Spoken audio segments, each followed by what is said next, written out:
isang mapagpalang gabi po sa inyong lahat, guys. So, ayan, andito kami ngayon sa bahay, no, kasi ito yung oras na magre-repack naman kami ng ating relief goods para sa mga kababayan natin dito sa bayan ng Udicon, sa Barangay Udicon, no, at sa mga kapitbahay ko dito. So, ayan, meron tayo ditong 13 sakong bigas, no, bali 650 kilos na bigas. Meron tayo ditong 650 kilos na bigas para po i-repack natin ang target po nating bigyan ay 300 families, no, para lahat ng mga nabaan dito may konting ayuda naman. So ayan, ito yung mga kasama ko, guys, yung mga kasama ko ngayong mag-repack nitong ating mga bigas, no, kasi hindi kaya ni Kamemento, kaya ngayon pa lang papasalamat ako sa mga kapitbahay ko, no, na andito din talaga para tumulong sa pag-repack natin. So, let's go, guys. Samahan nyo kami. Mag-repack tayo.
Pasakaw, lalong-lalo na po yung mga nabaha at yung natenga po din sa mga trabaho nila, no.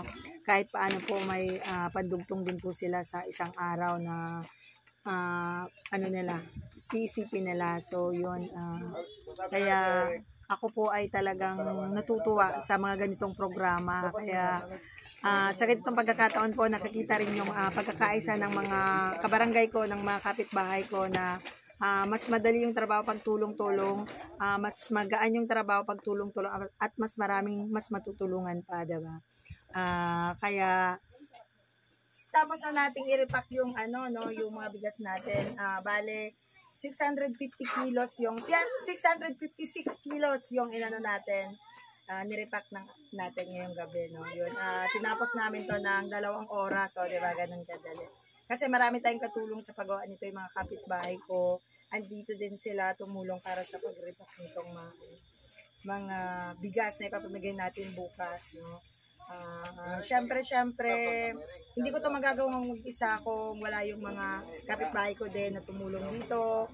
So yun, maraming salamat kasi sa mga ganitong panahon, no, nakikita yung pagkakaisa natin na sa ganitong pagkakataon kailangan natin magtulungan para mas makatulong tayo sa mas nakakarami. So yun, syempre once again, maraming salamat po sa mabait nating sponsor na ayaw naman talagang magpakilala ng kanyang pangalan. Syempre kung hindi po dahil sa kanya, hindi natin magagawa ang proyektong ganito na malaking maitutulong talaga dito sa Barangay Udico, no, at sa mga karatig naming kapitbahay ko, karatig naming barangay na pwede pa nating maabutan ng tulong nito, no. Kaya yan, nagpapasalamat po kasi alam mo po kung sino kayo. Maraming salamat po. Taos puso po akong nagpapasalamat sa laging suporta niyo po sa akin. Malaking bagay po yung nagagawa nyo para sa mga kababayan ko po dito sa Pasakaw, no, na talagang malaking tulong po yung nagagawa nyo kahit sa mga simpleng ganito lang po, diba? Syempre sobrang masaya po ako na napipili nyo po ako at laging pinagkakatiwalaan nyo po akong bigyan ng ganito pong proyekto, no. Kasi kahit di po ako talaga sikat, wala pa akong napatunayan. Ito po kayo walang sawang sumusuporta po sa akin. Kaya once again po, maraming salamat po. Diyos po ang bahalang magsukli po sa lahat po ng kabutihan mo po sa mga kababayan po dito. Yan guys, maging inspirasyon sana sa lahat yung katulad ng mga OFW natin, no, na talagang hindi nakakalimot dito sa naiwan nila dito sa Pilipinas, yung bansang sinilangan nila, no. Maraming salamat. Salute po sa lahat po ng OFW po natin na may mabuting puso po na tumutulong po dito sa mga kababayan natin sa Pilipinas. At sana po, message ko rin po sa lahat po ng mga Bicolano, no, na lahat po tayo nakakaranas ngayon ng sobra pong hirap, no, sobrang depressed po yung nararamdaman natin, especially po sa yung mga talagang nalubog po sila ng baha. Yun, masasabi ko lang po, parte po talaga ng buhay, no, wag po tayong mawalan ng pag-asa, laban lang po tayo, uragon po tayo, diba?